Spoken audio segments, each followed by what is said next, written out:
बिताने की। और यही स्थिति मुझे लगता है, मैं तो देखता हूँ आज के समय में कई आचार्य, कई पंडितों के साथ भी ये हो रहा है। और क्यों हो रहा है? बोले जजमान अगर 1000 रुपया दक्षिणा देते हैं तो मानो वो पंडितों पर, आचार्यों पर एहसान करते हैं कि हमने 1000 रुपया दक्षिणा दिए, हमने इनको खरीद लिया। अगर कोई जजमान अपने कल्याण के लिए कोई भगवान का कर्मकांड कराता है, कोई पूजा पाठ विधि विधान कराता है, तो उस विधि विधान को कराने के बाद यदि उसने एक बार भी उस विधि विधान का उल्लंघन किया या ये बताया कि अरे मैंने तो ये विधि विधान कराया, ये कर्मकांड कराया, तो उसको उस कर्मकांड का, उस विधि विधान कराने का कोई तात्पर्य, कोई फल प्राप्त होने वाला नहीं। कहने का तात्पर्य केवल इतना है कि आज भी ऐसे ऐसे ब्राह्मण हैं जो अपने कर्मनिष्ठ से हैं, अपने नियम से हैं, और करते क्या हैं? बोले हमको जीवन में कुछ नहीं चाहिए, केवल सुबेरे और शाम मेरे गोविंद का स्मरण होता रहे, मेरे केशव का स्मरण होता रहे, क्योंकि देने वाला ये है। किसी जजमान में, किसी भी व्यक्ति विशेष में इतना सामर्थ्य नहीं है कि वो भागवत की, वो इस कथा की, वो भगवान की कोई भी शुल्क लगा सके, रुपया पैसा से उन्हें तौल सके। अगर वो कुछ दक्षिणा के रूप में देता है तो वो निमित्त मात्र दे करके अपना ही कल्याण कर रहा है, वो भगवान के ऊपर या भागवत के ऊपर किसी प्रकार का कोई एहसान नहीं करता। और हम कहीं भी जाएं, भगवान के लिए जो भी अगर निवेदन कर रहे हैं, जो भी समर्पित कर रहे हैं, तो एक बात याद रख लीजिएगा, आज आपने यदि भगवान के प्रति, भगवान के रूप में कुछ भी यहाँ अर्पण किया या कहीं भी अर्पण किया, तो ये बात बिल्कुल कंफर्म तरीके से लिख लो कि ये लेखा जोखा सारा वहाँ लिखा जा रहा है। और एक समय जब आएगा, जब आप वहाँ जाएंगे और हिसाब किताब तब होगा, मेन हिसाब किताब तो वहीं होना है, तब ये लेखा जोखा वहाँ सामने आएगा। तब आपको लगेगा कि नहीं, वास्तविकता में तो हमारा देना लेना, जो हमने भगवान को दान पुण्य किया, वो सब सार्थक है।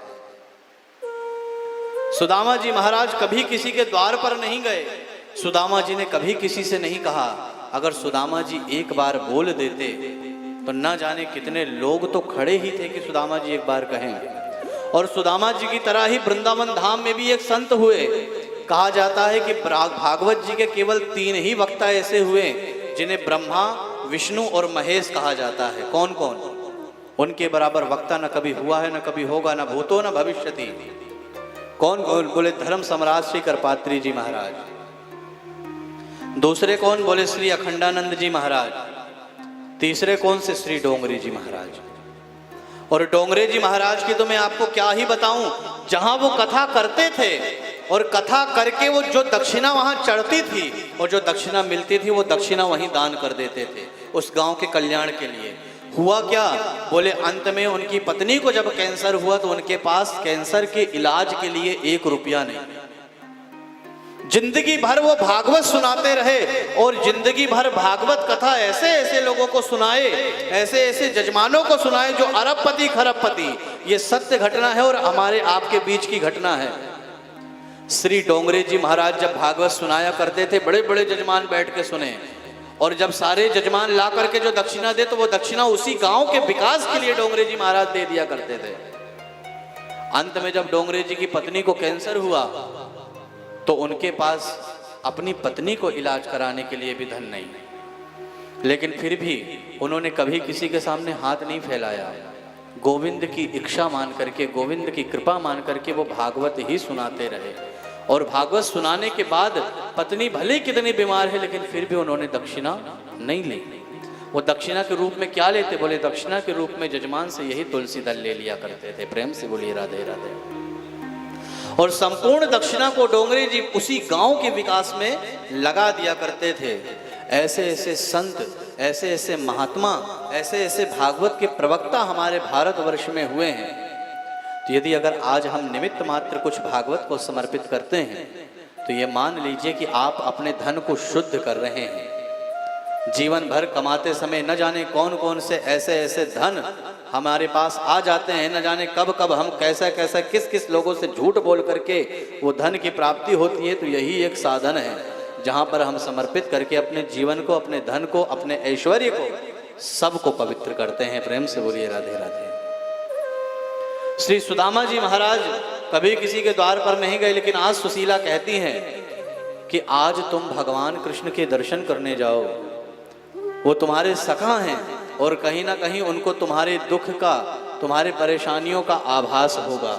और जो ही ये बात सुदामा जी ने सुना, कहा देवी यदि मैं एक मित्र के भाव से अगर तुम मुझसे कहती तो मैं जरूर दर्शन करने जाता, लेकिन अगर तुम ये कहो कि वो एक बहुत बड़े राजा हैं और वो हमारी मदद करेंगे, इस भाव से मैं जाऊं तो इस भाव से मैं कभी नहीं जाऊंगा।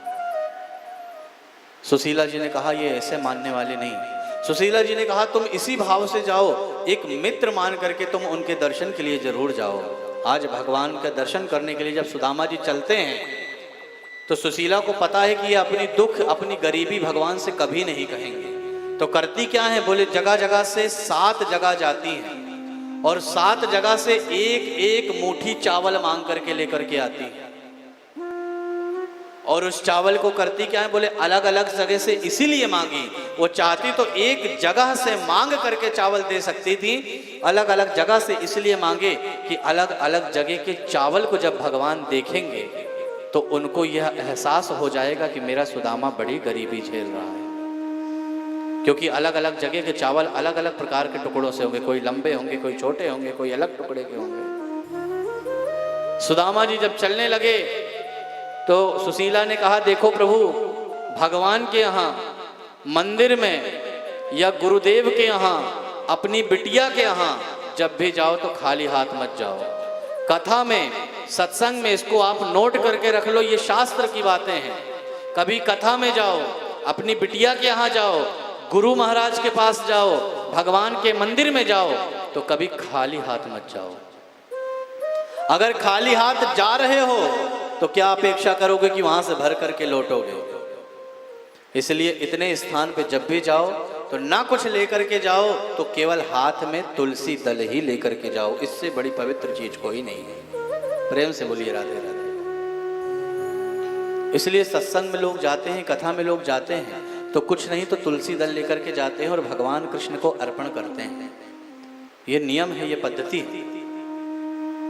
तो आज सुशीला जी भी कह रही हैं कि जब आप अपने सखा से मिलने जा रहे हो तो खाली हाथ मत जाओ, ये लेकर के जाओ। तो चावल की एक पोटली दे देती हैं और पोटली लेकर के अब सुदामा जी भगवान से मिलने जा रहे हैं।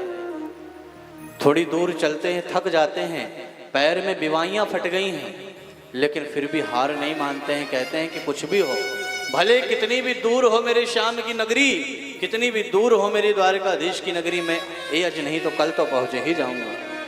18 दिन सुदामा जी को लग गए और 18 दिन जब लग गए तो एक नदी के किनारे बैठ करके अब वो एकदम हताश हो गए और द्वारिकाधीश का स्मरण करते हैं और भगवान से बड़े भाव से कहते हैं कि प्रभु अब आप ही इस नदी से, आप ही इस भव सागर से मुझे पार करो और आप ही अब अपने चरणों में मुझे स्थान दो। मानो सुदामा जी कहना चाहते हैं कि व्यक्ति जब थक हार के और सब कुछ सर्वस्व भगवान को दे करके उनके चरणों में चला जाता है, तब भगवान उसे अपने आप ही ग्रहण कर लेते हैं। प्रेम से बोलिए राधे राधे। तो हम सब भी मिलकर के सुदामा जी के साथ में भगवान कृष्ण की द्वारिका नगरी में चलते हैं।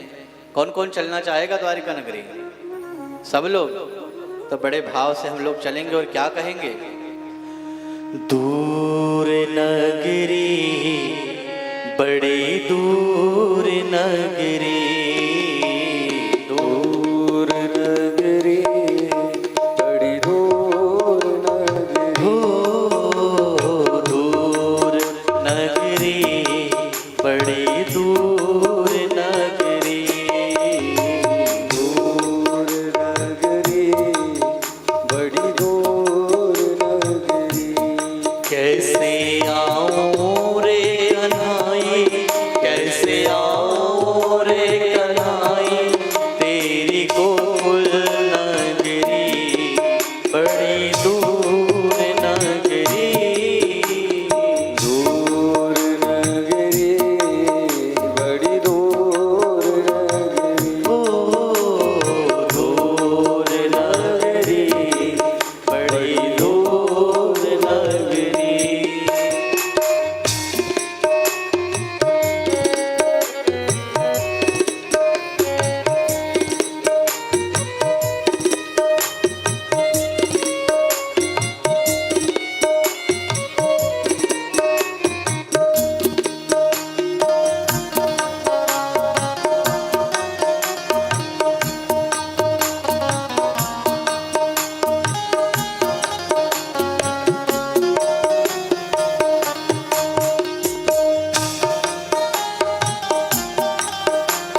शर्म मोह लागे। ओ सखी संग आऊं कान्हा शर्म मोह लागे। सखी संग आऊं कान्हा शर्म मोह लागे। अकेली आऊं तो भूल जाऊं डगरी, दूर नगरी बड़ी दूर नगरी, दूर नगरी बड़ी दूर नगरी। बोल सुदामा जी महाराज की, बोल राधा कृष्ण भगवान की।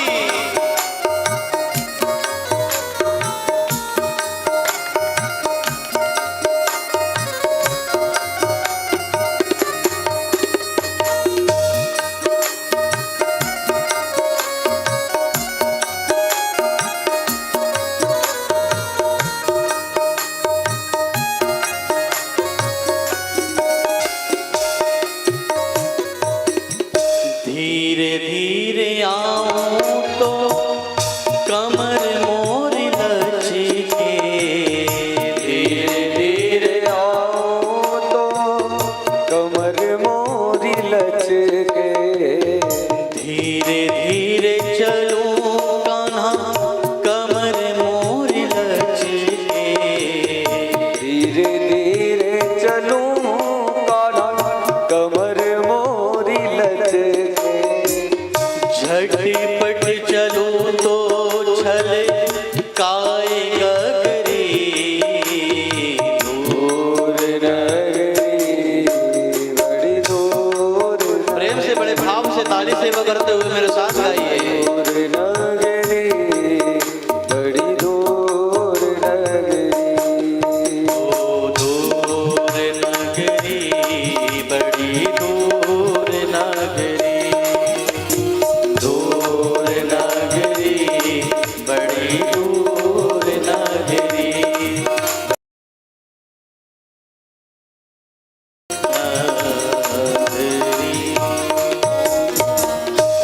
बोलिए सुदामा जी महाराज की। और जैसे ही सुदामा जी का भाव पवित्र हुआ, तुरंत ही भगवान कृष्ण के दर्शन हुए और भगवान कृष्ण ने मन में दर्शन दिया। और जैसे ही आंख खुली सुदामा जी महाराज की तो क्या देखते हैं, बोले बैठे तो थे नदी के किनारे और जब आंख खुली तो द्वारिकाधीश में खुली। द्वारिका पहुंच गए, जैसे ही देखते हैं बड़ा सुंदर सा वन है, बड़ा सुंदर सा स्थान है, बड़े बड़े राजमहल हैं, बड़े बड़े लोग हैं, आ रहे हैं जा रहे हैं। और भगवान श्री कृष्ण का पता श्री सुदामा जी महाराज सभी से पूछते हैं।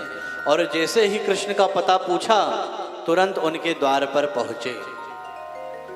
अच्छा, आजकल मैं देखता हूँ, 2-4 जगह मैंने कथा में देखा, वीडियो में, यूट्यूब पर लोग क्या करते, बोले द्वारपाल 2 खड़ा कर देते हैं। और सुदामा जी जब झांकी के रूप में आते हैं तो वो द्वारपाल क्या करते, बोले उनको वहीं रोकते हैं। और रोक करके मैंने तो एक जगह यहाँ तक देखा, बोले द्वारपाल धक्का मुक्की करते हैं सुदामा जी के साथ। आपको एक बात बता दूं, भगवान कृष्ण की द्वारिका में ब्राह्मणों के लिए, संतों के लिए 24 घंटे सेवाएं थी, कभी उनकी कोई रोक टोक नहीं थी। द्वारपाल तो उन्हें सहूलियत के साथ लेकर के अंदर जाते थे। ऐसा भगवान का वो दिव्य दरबार था। ये केवल हमारी परंपरा को, हमारी संस्कृति को धूमिल करने के लिए सारे षड्यंत्र रचे जाते हैं। लेकिन आप और हम एक चीज़ ये ध्यान दें कि भागवत में कभी कहीं किसी प्रकार का ये उल्लेख नहीं मिलता कि द्वारपाल जाकर के रोकें। द्वार पर जैसे ही सुदामा जी पहुँचे, द्वारपाल को सूचना मिली तो द्वारपाल ने ये सूचना जाकर के भगवान कृष्ण को बताई। और जैसे ही कृष्ण ने ये सूचना सुनी, कृष्ण अपने आप देखे न ताब, दौड़ते दौड़ते, उनका दुपट्टा कहीं गिर रहा है, नंगे पांव दौड़ करके जाते हैं और अपने प्रिय मित्र को अपने गले से लगा लेते हैं। बोल द्वारिकाधीश भगवान की जय। गले से लगाए हैं और गले से लगा करके आज द्वारिकाधीश भगवान सुदामा जी को लेकर के आते हैं और ला करके आसन पर विराजित करते हैं। और विराजित करने के बाद में क्या करते हैं, बोले एक थाली लेकर के आते हैं और बड़े भाव से जल से उनका पाद प्रक्षालन करते हैं। पैरों को धुलते हैं और पैरों को धुलने के बाद सारी जितनी भी उनकी पत्नियां हैं, रुक्मणी आदि, सब श्री सुदामा जी महाराज के पाद प्रक्षालन करती हैं। सुदामा जी महाराज जब सारा वैभव देखते हैं तो बड़े आश्चर्यचकित होते हैं। कहते हैं मैं इतना गरीब और मेरा मित्र इतना अमीर है, लेकिन भगवान की लीला देखो। भगवान पग पग पर हमें ये सिखाते हैं कि जीवन में कितने भी बड़े हो जाओ, लेकिन अपने मित्र को कभी अपने से छोटा मत एहसास कराओ।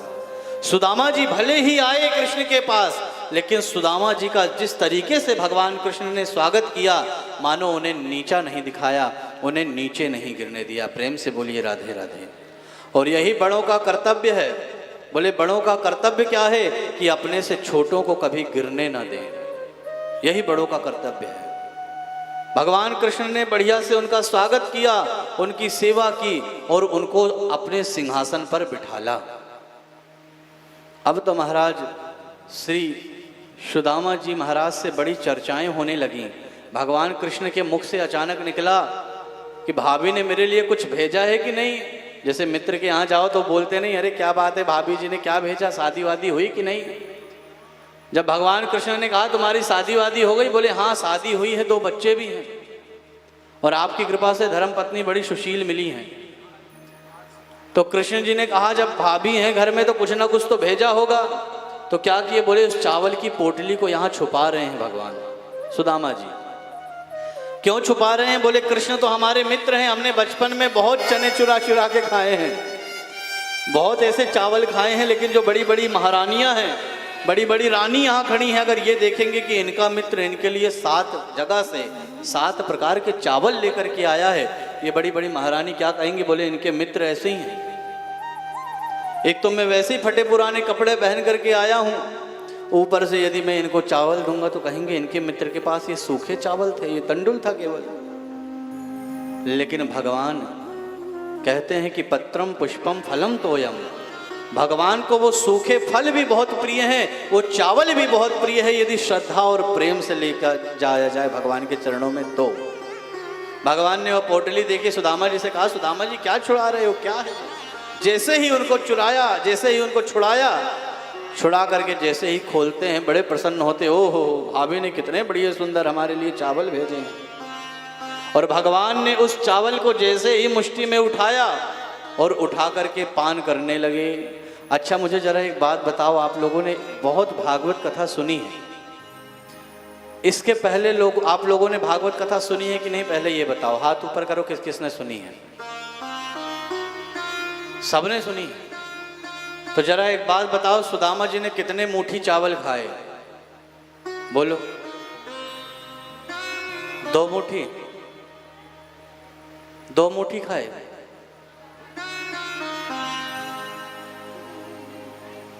हाँ कृष्ण जी ने कितने मुट्ठी चावल खाए? 2 मुट्ठी। तब तो इसका मतलब आपने भागवत सही से नहीं सुनी। प्रेम से बोलिए राधे राधे। भागवत में ये वर्णन आता है, जब आप एकादश स्कंद निकालेंगे तो उसमें श्लोक में वर्णन है कि एको मुष्टि सताश्चैव, अर्थात पहली मुट्ठी तंडुल जैसे ही भगवान ने खाया और दूसरी मुट्ठी खाने ही जा रहे थे कि उन्होंने रोक दिया रुक्मणी जी ने। और लोग क्या बताते हैं और हम और आप क्या सुने? बोले 1 मुट्ठी चावल खाए 1 लोक दे दिए, 2 मुट्ठी चावल खाए 2 लोक दे दिए, तीसरी मुट्ठी चावल खाए तीसरा लोक देने जा रहे थे तो रुक्मणी जी ने हाथ पकड़ लिया और कहा कि जब सब लोक दे दोगे तो हम कहाँ रहेंगे? जरा मन में विचार करें कि जो परब्रह्म परमात्मा की अर्धांगिनी हो, जो उनकी पत्नी हो, जो साक्षात लक्ष्मी स्वरूपा हो, उसे किस बात का भय है? क्या उसे इस बात का भय होगा कि ये लोक मेरा नहीं रहेगा, ये विश्व ये प्रपंच मेरा नहीं रहेगा? उसे केवल मतलब काय से है? बोले उसको केवल अपने परब्रह्म परमात्मा से मतलब रहेगा।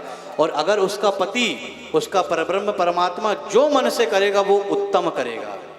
इसलिए रुक्मणी जी कभी इसलिए नहीं रोक सकती कि आप सारा वैभव दे दोगे तो हम लोग उसका क्या उपभोग करेंगे। ये भागवत में कहीं दूर दूर तक वर्णन इसका नहीं मिलेगा। आप भागवत का मूल ग्रंथ उठा करके पढ़िएगा, उस मूल ग्रंथ में कहीं आपको ये भाव नहीं मिलेगा।